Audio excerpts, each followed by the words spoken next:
Hello बच्चों, आज हम इलेक्ट्रिक आर्क वेल्डिंग के बारे में बात करेंगे। वेल्डिंग तो बहुत तरह की होती है, लेकिन जो मेरे पास मशीन है इस समय वो इलेक्ट्रिक आर्क वेल्डिंग की है। ये मशीनें सेम देखने में ऐसी लगती हैं।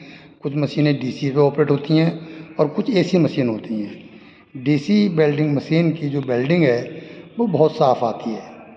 ठीक है, ये एसी मशीन है।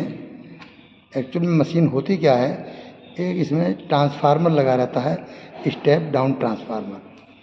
बस उसी के आउटपुट से एक निकाल लेते हैं हम न्यूट्रल, जिसे नेगेटिव बोलते हैं, और दूसरा हमारा फेज होता है जिसे पॉजिटिव बोलते हैं।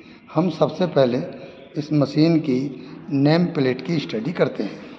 ठीक है बच्चों, तो ये है इसकी नेम प्लेट। इस पर पूरी डिटेल लिखी रहती है कि ये देखिए, ये 200 एम्पियर तक काम करती है। इस पर लिखा हुआ है आर्क वेल्डर। ठीक है, ये 200 एम्पियर से ज़्यादा काम करेगी तो ये मशीन जल सकती है। ये एयर कूल्ड भी होती है और ऑयल कूल्ड भी होती है। ये मशीन टोटली एयर कूल्ड है। ठीक है, इस मशीन में पहले चलते हैं हम लोग, इनपुट से चलते हैं। ये है इसका इनपुट। आप देखिए, ये क्या है, ये इनपुट है। ये है 220 वोल्ट। ओके, इसे 220 वोल्ट हम लोग इनपुट देते हैं। और ये देखिए, जो ट्रांसफार्मर होता है इसके अंदर मशीन होती है, उसके जो आउटपुट से जो तार निकलते हैं मैं आपको बता रहा था कुछ देर पहले। ये नेगेटिव है यानी कि न्यूट्रल, और ये पॉजिटिव है यानी कि फेज। ठीक है, ये जो है ये इसका कूलिंग फैन है, क्योंकि जब सप्लाई दी जाती है तो इसमें एडी करंट की वजह से इसमें बहुत सारी हीट भी पैदा होती है।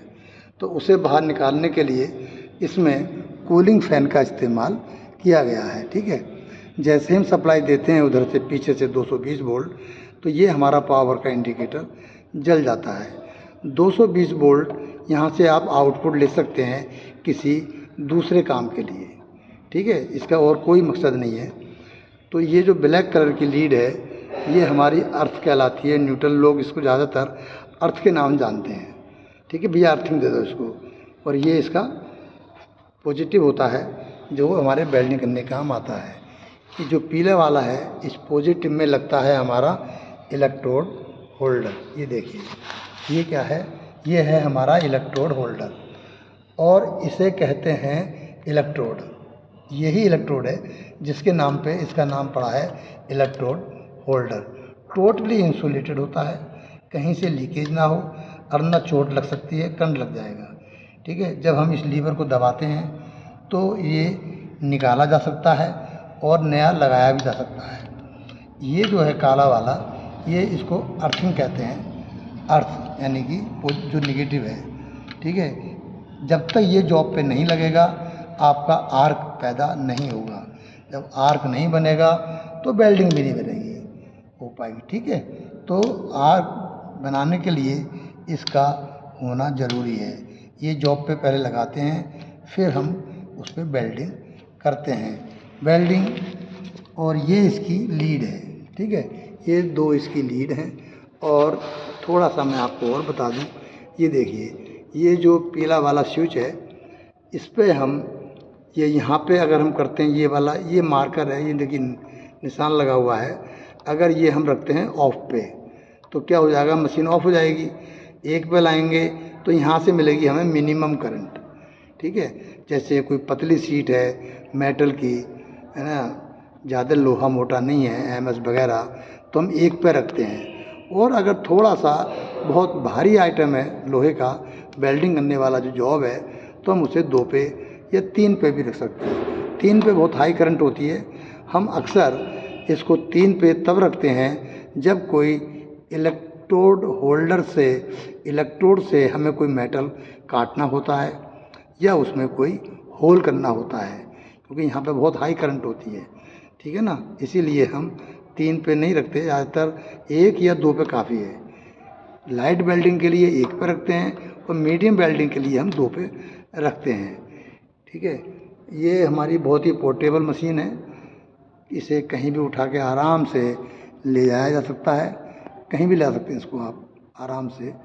ठीक है, ये हमारा, और 220 वोल्ट से आराम से ऑपरेट हो जाती है, ईजी टू कैरी है, कोई प्रॉब्लम नहीं है।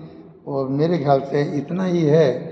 यहाँ से हमने 220 वोल्ट, देखिए ये जो लगा हुआ है सॉकेट, ये गलत है, ये मुश्किल से 5 एम्पियर का है, 5-6 एम्पियर का, जबकि इसको कम से कम 16 एम्पियर का ये लगा होना चाहिए।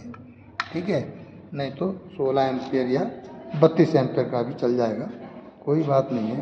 तो ये हमारी इलेक्ट्रिक वेल्डिंग की पूरी जानकारी थी, इलेक्ट्रिक आर्क वेल्डिंग। फिर बता रहा हूँ, हम आराम से वाइट बोर्ड पे डायग्राम बना के दिखा के एक्सप्लेन करेंगे वेल्डिंग कितनी तरह की होती है, कौन कौन सी होती है, AC, DC, आर्गन वेल्डिंग, बहुत सारी वेल्डिंग होती हैं। ठीक है, हर काम के लिए वेल्डिंग अलग अलग, स्पॉट वेल्डिंग, सब डिटेल में मैं आपको एक बार एक वीडियो में और बनाता हूँ, जो इसकी डिटेल वीडियो होगी। ओके बच्चों, नमस्ते, फिर मिलते हैं नेक्स्ट वीडियो में।